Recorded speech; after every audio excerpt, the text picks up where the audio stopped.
พิทักษ์พงศ์ปริปุณโญ160 บาทหลวงพ่อธงชัยกุลชโย150 บาทพระพิเชษพยุตโต300 บาทพยุตโตงามเด้องามพยุตโตเฮ้ยเฮ้ยเฮ้ยรัตนศรี40 บาท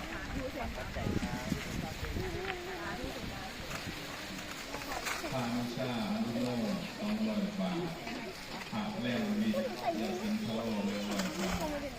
ผักสุนทรีอัคคธรรม80 บาทผักวิทยา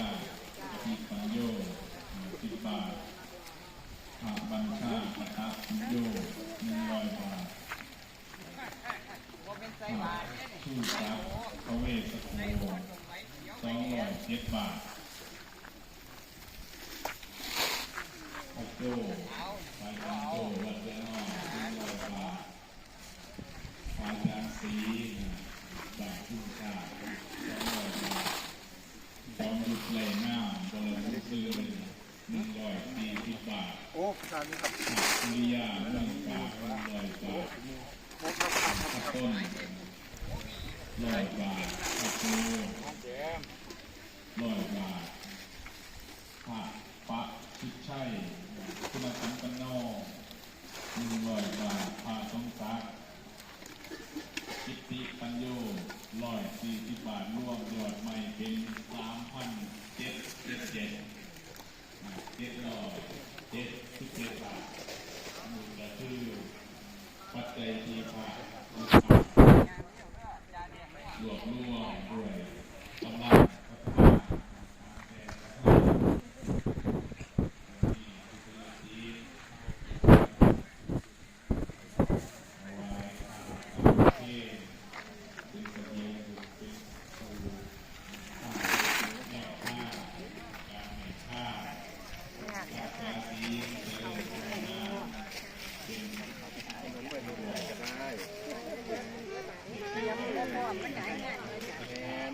เอาไว้เทศไทยได้เอาไว้เทศไทยไอ้ครูบาอาจารย์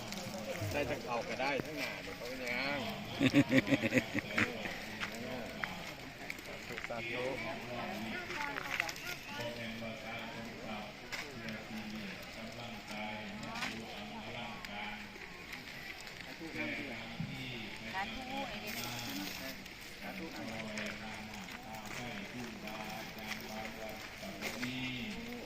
บางวัดก็มีประโยชน์สุดที่พ้นโดยเป็นตัวเรือตัวแทนเป็นมงคลอันดีเห็นบ่มงคลละสูตรที่อาตมาว่าสมณะนักการสัมปนังธรรมตาคัตถาธรรมะสวนังเอตัมมังพลังพลังกัดสัมภาสมณะที่ห้าจะเป็นบุญเป็นมงคลการได้ยินได้ฟังการได้ใจตามสอบถามธรรมะอด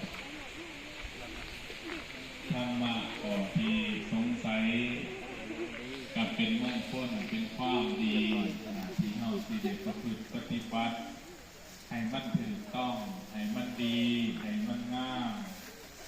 เก็บจะได้บัวบ่สั่งงามบ่คุณโลกบ่สั่งพังบ่เสีย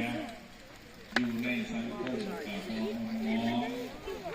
ในข้างนอกของตัวเองกับบ่เสื่อมสูญมีถึงธรรมมีถึง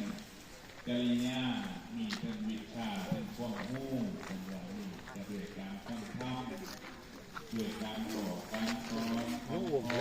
จังคุณเหรอผู้บาอาจารย์ไปเลย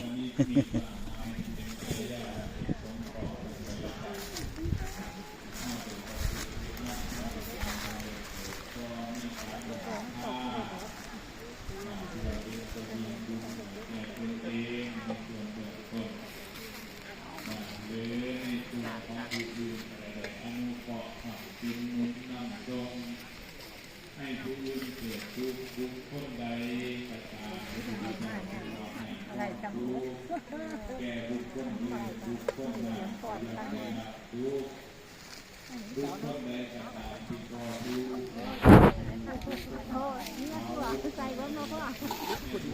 อืม มาโกงติปกติโลยาวะมาปัสสตินอนเทวดาอีกตนหนึ่งซึ่งสิงสถิตอยู่ที่กฎพระวาหรือจุ่มประตูห้องเครื่องเศรษฐีคำหนึ่งซึ่งเป็นผู้ใจดีมีก่อนเขามีเขาเฮ็ดแล้วยังบ่พ่อเอื้อเพื่อแผ่แก่วันิพกคนขอท่าคนขอผ่าอนาถาเดินทางไกลไปตักโลกท่าไว้ในทุกทิศทุกแห่งของมุมเมืองเลี้ยงแขกเลี้ยงคนภูบ่มีศึกษาหาด้วยบุญกุศลด้วยสติปัญญาของตนเองที่เฮ็ดหามาได้ขาดท้ายกู้เพื่อนให้เก็บขึ้นกู้ทางบ้านเท่าที่เมืองมีเฮ็ดในธนาคารมีโรงแรมแบบธนาคารปล่อยเงินกู้เป็นธนาคารด้วยแขกก็เลยมาขอเข้าคือทางว่าอาณาถาบินปิจาเศรษฐีเป็นพุทธอุปถาหรือเป็นอิทธิสาวกที่เป็นฝ่ายพุทธอุปถาของพระพุทธเจ้าไปสร้างอาณาถาบินปิจาเศรษฐีเป็นข้าทายุ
เป็นไป